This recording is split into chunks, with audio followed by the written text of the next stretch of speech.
You know, we were all devastated by what happened at Evergreen High School, and it's one of those things where you say to yourself, not again. How does it keep happening?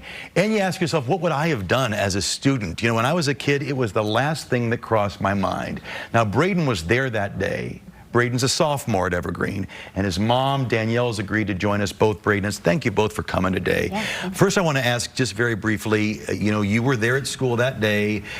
I guess describe what was going through your mind, how you realized something was wrong, and what your reaction was on that day. Yeah, you just never think it's going to happen at your school. I was just outside eating lunch with my friends, and we heard stuff, and security guards told us not to come near the school.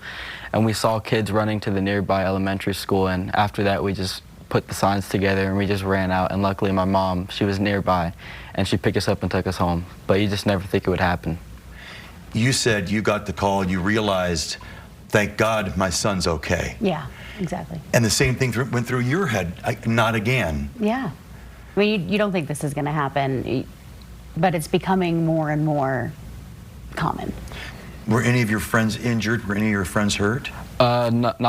None of my personal friends were actually injured, but a lot of people that I know ran from the shooter and all that, and they saw him, but no one that I know personally was hurt. You've gone back to school, and I know the school's done a good job of slowly getting folks back, kids back. There were some optional days. You're now back full time. What's class like now for you? Are you able to focus on studies? It's definitely not normal on how it was before, but it's definitely nice that we're trying to go back to that, but you just still, it's in like the back of your head. Hopefully it never happens again. Well, and I guess honestly, the reason I called you is because you and I are both a part of Project PAVE. Every parent, I think, realize, what can we do? Over and over again this happens. What can we do? Project PAVE, I've been a part, you have, for you're a board member. Correct, yeah. Really tries to get in schools to teach kids how to handle violent thoughts before it turns into violent action. I never even really associated it with gun violence, yeah. But it's really an overarching thing, isn't it? Exactly. I mean, the programs like Project PAVE, they teach kids what healthy relationships look like, being able to identify, you know, safe boundaries, having empathy for their peers, and really just being able to know what a healthy relationship looks like, and then feel safe to talk to somebody if they don't, you know, think something is right. It's really important.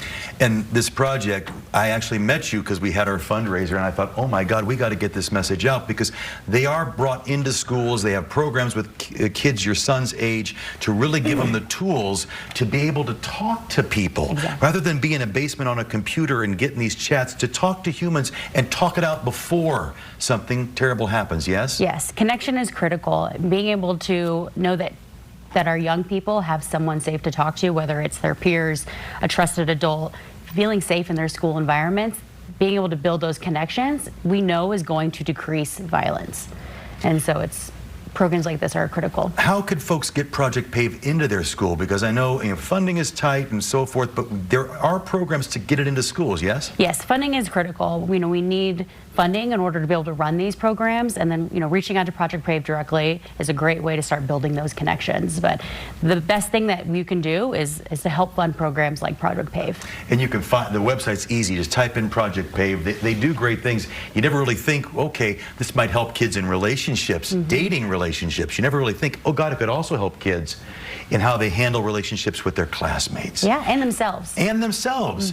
I do want to ask you, you know, the rest of this year, I don't know, do you feel like you're going to be able to move forward, your classmates as well, in any way? Where is the healing for you? I mean, are you there? Are you on your way? Or is this going to make it, is this going to be with you for the rest of your high school career, do you think? I don't think it's ever going to be the same, but I think the school's doing really good at trying to move forward. I think that we just need to make sure that everyone is okay with themselves, because just make sure everyone's mentally there and okay. But and you've been able to talk to people about it, your mom and other folks? Yeah, it's been easy to talk to people in the school, parents and all that. Awesome. Yeah. Awesome. Well, do us a favor. Tell your classmates we're thinking about them. All right. And you're a brave young man to come on here and talk to us. Yeah, thank you. Go have some breakfast and enjoy the rest of the day. Yeah. And the rest of the school year. And thank you for what you do.